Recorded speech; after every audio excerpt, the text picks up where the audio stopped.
¿Qué tal, alumnos? En esta presentación quiero traerles un tema que nos interesa bastante y nos interesa muchísimo por el modelo con el que trabajamos. El modelo que ya lo venimos hablando, que tiene muchas hipótesis que cumplir.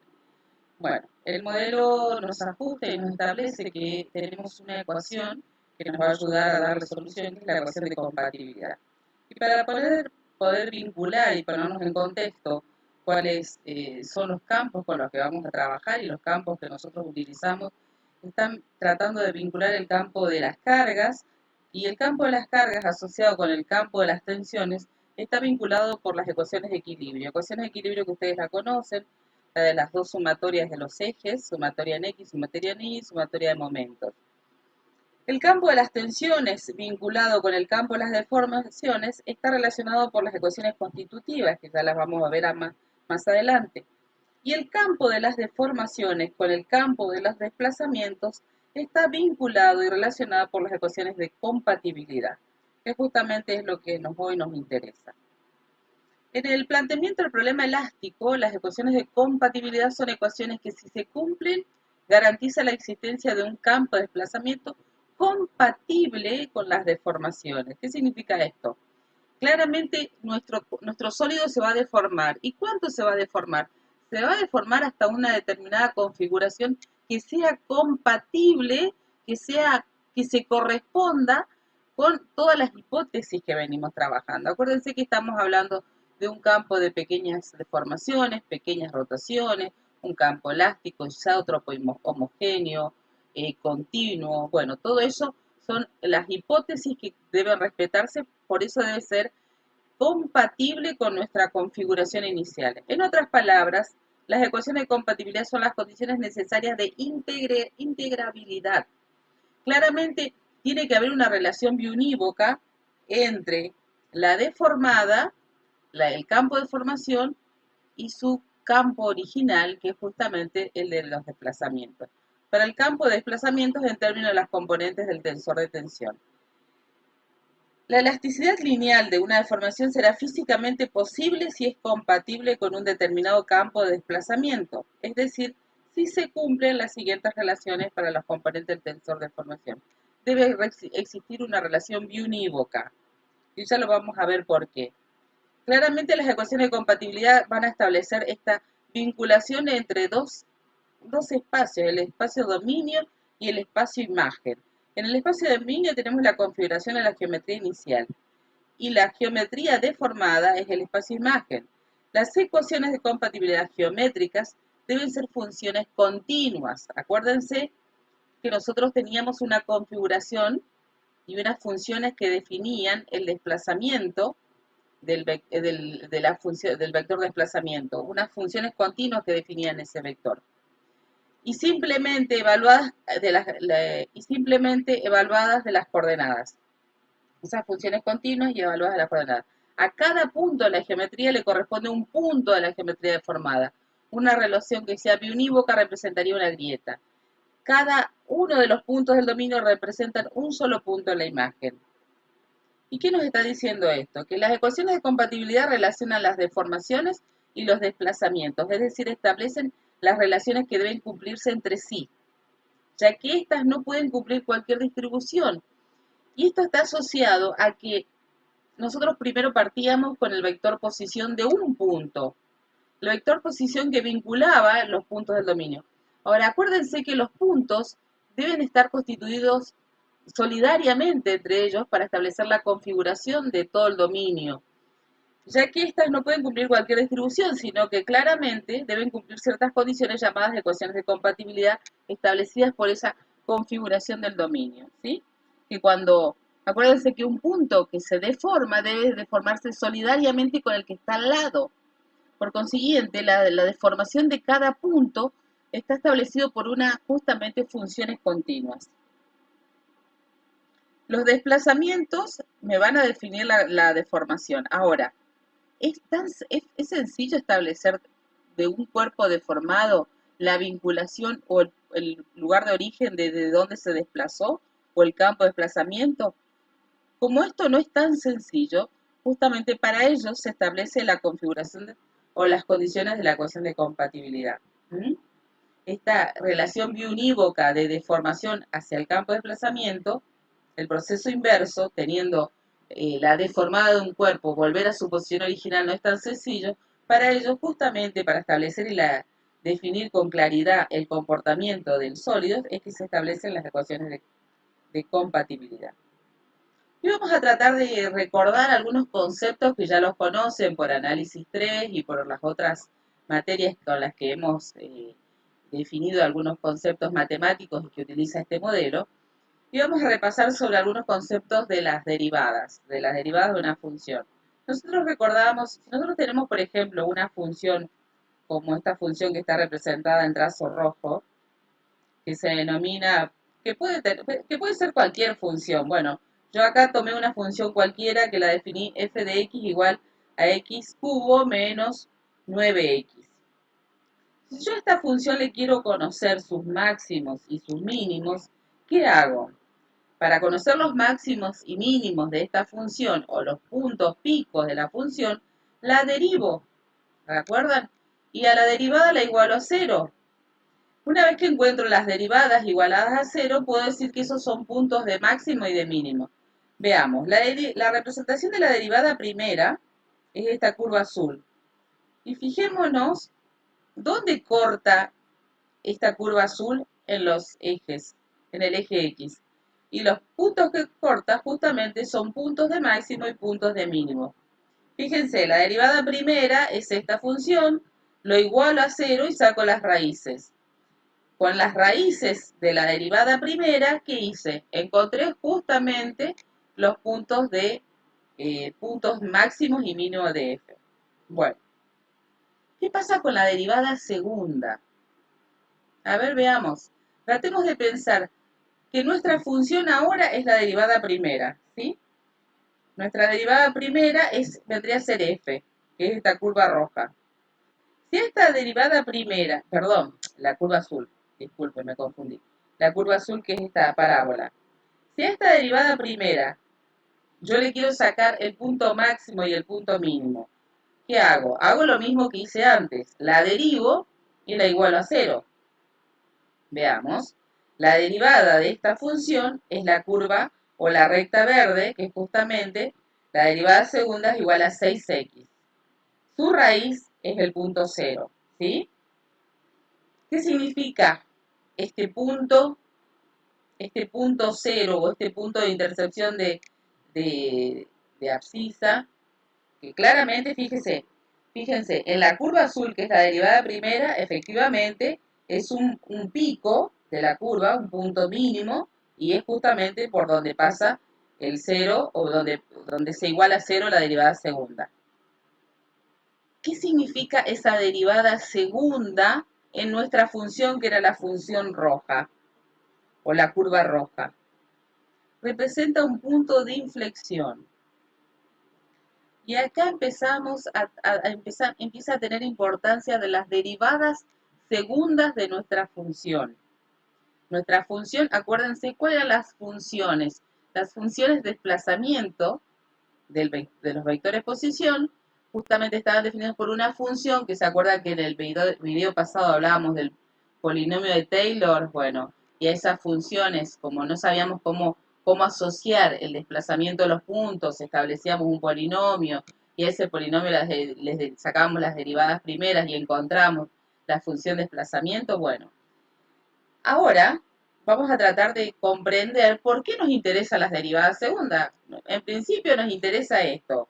Nos interesa con las derivadas segundas, puedo descubrir los puntos de inflexión. Justamente para descubrir dónde la curva o el desplazamiento se convierte de cóncavo a convexo y dónde puede existir como puntos de máximo desplazamiento o de posibles roturas. Las condiciones que deben cumplir las componentes del campo de desplazamiento, es decir, las funciones ux, ui y uz, que dependen de las coordenadas. Acuérdense que estas son funciones de desplazamiento y dependen de coordenadas x, y z, es lo que se conoce como ecuaciones de compatibilidad. Y veamos para qué. Para ver las condiciones que se deben cumplir, se debe hacer lo siguiente.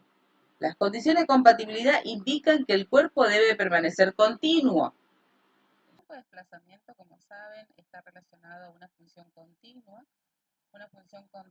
asociada a, las, a, las, a las coordenadas, los ejes del sistema de referencia, X y Z. Esta función delta, campo de desplazamiento, tendrá sus funciones continuas en correspondencia con cada uno de los ejes, Ux, Uy y Z. Y tenemos el campo de formaciones con sus deformaciones longitudinales y sus distorsiones angulares o, o distorsiones angulares o de corte. Bueno, las deformaciones longitudinales, como sabemos, también están asociadas a cada uno de los ejes, en dirección X, en dirección Y, en dirección Z. Y la distorsión angular o de cortadura, gamma XY, también en correspondencia con las tres coordenadas X y Z, gamma XZ también en correspondencia con las tres coordenadas y gamma y Z en correspondencia con las tres coordenadas de eje. Si nosotros estudiamos, volvemos al modelo con el que estamos trabajando. El modelo es un modelo elástico asociado a una deformación lineal, a un proceso de deformación lineal, el cual nos permite utilizar el principio de superposición, es decir, que podemos estudiar los efectos puros separados a cada uno de los planos, en este caso el plano XY, y lo que claramente podríamos encontrar como los esfuerzos contenidos en este plano bidimensional o estado plano de tensión, sería que, por ejemplo, tendríamos la deformación longitudinal asociada al eje X, la deformación, perdón, al eje Y, esta es con respecto al eje X, y la distorsión angular asociado de cada uno de los ejes del paralelepípedo en correspondencia con la semisuma de la distorsión angular de cada uno de los lados del paralelepípedo. La relación entre las deformaciones longitudinales y los desplazamientos, esto ya lo vimos, pero vamos a hacer un breve repaso. Recuerdan que es la relación que existía entre las deformaciones angulares y los desplazamientos eran sus derivadas primeras. La derivada primera y derivadas parciales de Ux con respecto a X es la deformación en X, deformación longitudinal. La derivada parcial con respecto a Y con respecto a Y es la deformación longitudinal en Y. Y la deformación en Z, longitudinal, es la derivada parcial de UZ con respecto a Z. Acuérdense que la distorsión angular, asociada en cada uno de esos planos, fíjense que si estamos hablando de una distorsión angular gamma XY, la derivada parcial de la función de desplazamiento va a corresponderse con esos subíndices. Es decir, que si tenemos XY va a ser la derivada parcial de U y la derivada parcial de B. Y con las direcciones intercambiadas, U va a ser la derivada parcial con respecto a Y y B con respecto a X. Fíjense que en la distorsión angular con respecto a IZ, nuevamente, ¿cuáles son las componentes que va a tener de la función de desplazamiento? Las componentes U, las componentes B y W, porque eran I y Z. ¿Y en relación a qué vamos a...? Las derivadas parciales en relación a qué? A los índices intercalados, o sea, B va a ser la derivada parcial con respecto a Z y W va a ser la derivada parcial con respecto a I. Y en la distorsión angular contenida en el plano XZ, ¿qué funciones vamos a tener como derivadas parciales? La función U y la función W. La función U con respecto a Z y la W con respecto a X. Esto se los reitero y recalco para que tengan como una regla mnemotécnica de cómo descubrir estas distorsiones angulares. La relación entre las deformaciones angulares y los desplazamientos, esta es otra nomenclatura igual a la que estuvimos viendo. Fíjense, igual a esta nomenclatura donde tenemos U, B y W, acá en vez de tener U, B y W tenemos UX, UI, UX, UZ, UI, UZ. O sea, son la función desplazamiento en esta nomenclatura tiene componentes UX, UI y UZ. ¿Sí? Es lo mismo que recién, pero con otra nomenclatura, por eso lo puse. Sigamos. Para comenzar a determinar y descubrir qué condiciones debe cumplir, y esta condición de compatibilidad empieza como a establecer una exigencia al desplazamiento. El desplazamiento no puede ser arbitrario, debe contenerse dentro de una configuración para que se mantenga esa continuidad. Comenzamos derivando en cada plano de estudio y arrancamos con el plano XY. Es decir, ¿qué estamos por hacer? Vamos a estudiar el tensor de deformación, lo vamos a derivar 2 veces y vamos a descubrir una relación de ese tensor con el desplazamiento. ¿Recuerdan lo que decíamos en las diapositivas anteriores en las que vamos a volver a repasar para atrás? Que primero que recordábamos que la derivada segunda de una función estaba muy asociada a la función definiendo justamente los puntos de inflexión. Y otra cosa, que nosotros lo que tenemos es este espacio en este momento. Estamos teniendo el espacio de las deformaciones. Y con el espacio de las deformaciones, el estado de deformaciones, vamos a encontrar el estado de desplazamiento, ¿sí? Eso es lo que estamos para hacer. Bueno, volvamos a nuestro planteo matemático. Todo esto lo vimos, ya recordamos a qué eran iguales. Entonces, tenemos las deformaciones. Las deformaciones que acabamos de ver justamente están asociadas a las derivadas parciales de los vectores de las funciones de desplazamiento, ¿sí? Bueno, a estas deformaciones las vamos a derivar 2 veces y vamos a encontrar una relación. Si derivamos 2 veces la deformación en X con respecto a Y, acuérdense que vamos a trabajar en el plano XY. Entonces, a X, a la deformación en X, la vamos a derivar 2 veces con respecto a Y. Y a la deformación en Y, la vamos a derivar 2 veces con respecto a X. Porque estamos trabajando en el plano XY. Y a la distorsión angular XY, ¿qué vamos a hacer? La vamos a derivar 2 veces, pero con X, con respecto a X y con respecto a Y. Bueno, aclarado el procedimiento, vamos a ver cómo queda el otro miembro, el miembro en el cual tenemos los desplazamientos. Entonces, vamos a sustituir el valor de epsilon x, epsilon y gamma xy justamente en los valores de paréntesis. ¿Y qué vamos a obtener? Vamos a encontrar que justamente, vamos a ver, vamos a encontrar la derivada segunda de epsilon x con respecto a y, por lo que recién dijimos, es 2 veces la derivada segunda con respecto a y, 2 veces de la derivada parcial de ux con respecto a x.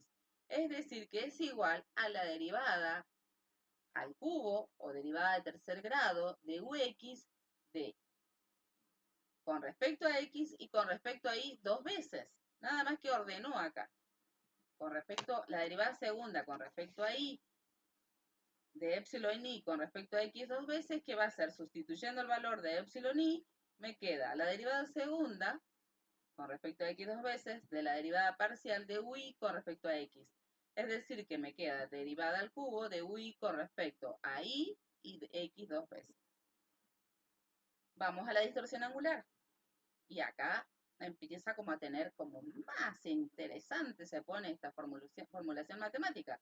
La derivada segunda de la distorsión angular xy con respecto a xy va a ser 2 veces la derivada segunda de con respecto a x y con respecto a y de, y entre paréntesis sustituye el valor de gamma xy. El valor de gamma xy era la derivada de ux con respecto a y, la derivada de ui con respecto a x. Si hacemos la distributiva, nos queda la derivada al cubo de ux con respecto a x una sola vez y la derivada con respecto a y 2 veces, más la derivada al cubo de ui en relación a 2 veces con respecto a x y una vez con respecto a y. Y acá empieza a encontrar como igualdades. Fíjense, qué interesante se pone esto. Dice, reemplazando los valores de 1 y de 2 en 3, ¿qué nos queda? Nos queda esto, fíjense. Existe una igualdad en la cual se debe cumplir que la derivada segunda de las deformaciones longitudinales en el plano XY tienen que ser iguales a las derivadas segundas de las distorsiones angulares en dicho plano. ¿Qué nos está diciendo esto? Nos está diciendo que existe una relación y estamos estableciendo como condiciones a estas derivadas segundas que son justamente los puntos de inflexión de la función desplazamiento. Además, esta última expresión es una ecuación que nos impone una relación, la cual debe cumplir la función de las deformaciones en el plano XY en este caso. Si esto lo encontramos como una exigencia para el plano XY, podemos razonar de la misma manera y homólogamente para el plano XZ y para el plano YZ. Es decir, que vamos a encontrar tres ecuaciones de igualdad en la cual vamos a encontrar las derivadas segundas de las deformaciones longitudinales igualadas a las derivadas segundas de las distorsiones angulares. ¿Sí? Veamos. Tenemos las tres primeras ecuaciones diferenciales de segundo orden que nos impone una condición y que debe cumplir las funciones de las deformaciones en cada plano. Estas serían las tres primeras ecuaciones relacionadas con las derivadas segundas de las deformaciones longitudinales con las distorsiones angulares de cada plano. Y claramente estas tres empiezan a ser como condiciones que nos establecen justamente la relación que debe existir entre las deformaciones longitudinales y las distorsiones angulares en los tres planos. ¿Sí? Bueno, ahora vamos a obtener otras tres, porque les cuento, les voy adelantando como el final de la película. Las ecuaciones de compatibilidad son seis ecuaciones que establecen las condiciones entre deformaciones longitudinales y distorsiones angulares en sus derivadas segundas. Como las funciones son continuas e integrables, esa relación existe y permite establecer la vinculación biunívoca justamente entre el espacio-dominio y el espacio-imagen. Partimos del espacio-imagen o cuerpo deformado para llegar al espacio-dominio, que es el cuerpo que no se desplazó y que tiene los vectores de desplazamiento de posición en su condición original. Se pueden obtener otras tres ecuaciones diferenciales que completan las ecuaciones de compatibilidad anterior y para ello consideramos primeramente a epsilon x y las tres deformaciones angulares. Reemplazando estos valores, identificando justamente estas derivadas segundas de las distorsiones angulares y estas derivadas segundas de la deformación longitudinal en x, podemos encontrar que para demostrar las condiciones de compatibilidad debemos sumar los segundos miembros de 3 y 4. ¿Y cuáles son 3 y 4? Son estas dos. Esta y esta. Los segundos miembros sumamos, por consiguiente también sumamos los primeros miembros, y fijémonos que la derivada parcial de gamma x y z, xz con respecto a y, más la derivada parcial de gamma xy con respecto a z, va a ser justamente la suma de los segundos miembros. Fíjense, trabajando con ese segundo miembro, el primer miembro está bastante simplificado, así que no hay inconveniente. El segundo miembro, fijémonos, tenemos el doble de la derivada segunda de ux con respecto a x, con respecto a y, con respecto a z, más la derivada segunda de uz con respecto a xy, o sea, la derivada parcial con respecto a x, después con respecto a y la derivada segunda de uy con respecto a x con respecto a z. ¿Qué estamos acá? Acá ya estamos teniendo un primer miembro bastante simplificado y un segundo miembro también simplificado, sumando miembros iguales. Bueno, ahora sumemos las condiciones de compatibilidad 1 y 2 y vemos cómo quedaría para igualar y simplificar. Sumamos esta ecuación, la 1 más la 2. La 1 más la 2. Están identificadas la 1 más la 2.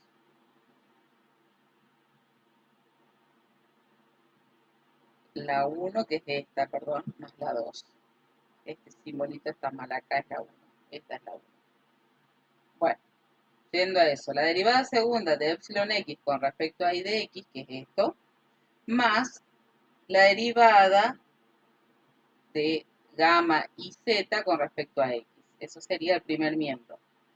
El segundo miembro, ¿cómo nos queda? La derivada en tercer grado de ux con respecto a x, con respecto a y, con respecto a z, más la derivada segunda de uz con respecto a x, con respecto a y, más la derivada segunda de ui con respecto a x, con respecto a z. Fíjense, ¿no?, que estos términos son iguales. Por consiguiente, y trabajando estas sumas de estos miembros, operando nuevamente, se puede encontrar otra relación que nos dice que claramente acá empezamos a trabajar con ya una simplificación. Por un lado, agrupamos, fíjense, como un criterio para identificar estas ecuaciones. Por un lado, agrupamos solamente distorsiones angulares y en el otro miembro quedaría la deformación longitudinal. La característica de estas ecuaciones es que tenemos la derivada segunda de la deformación longitudinal en x con respecto a y con respecto a z, igualada a las derivadas segundas de las distorsiones angulares con respecto a los ejes, en este caso, como trabajamos con x, xx, xy, xz. Fíjense que si yo ingreso esta derivada parcial, quedaría xx, derivada con respecto a xy, y la derivada con respecto a xz. Su demostración consiste básicamente en que todos los resultados, una vez que lo hemos trabajado, sumando los tres resultados anteriores, se demuestra que, ¿qué se demuestra? Fíjense, agrupándolo, y acá queda como bastante simplificado los términos. Vamos a tratar de encontrar esas tres ecuaciones que nos están faltando de las ecuaciones de compatibilidad.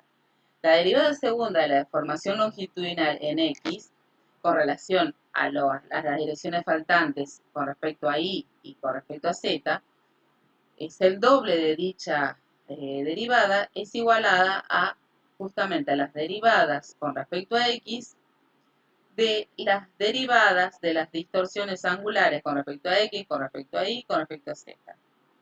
De las distorsiones angulares iz, xz y xy.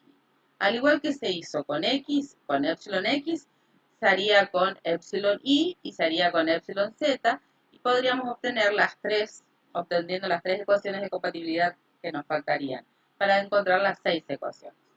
Fíjense, y acá están como las tres ecuaciones faltantes en donde se trabajan las distorsiones angulares, justamente de las derivadas segundas de las distorsiones angulares igualadas a las derivadas segundas de las deformaciones longitudinales, y justamente que se vendrían a ser las derivadas segundas que nos estarían faltando para completar las ecuaciones de compatibilidad.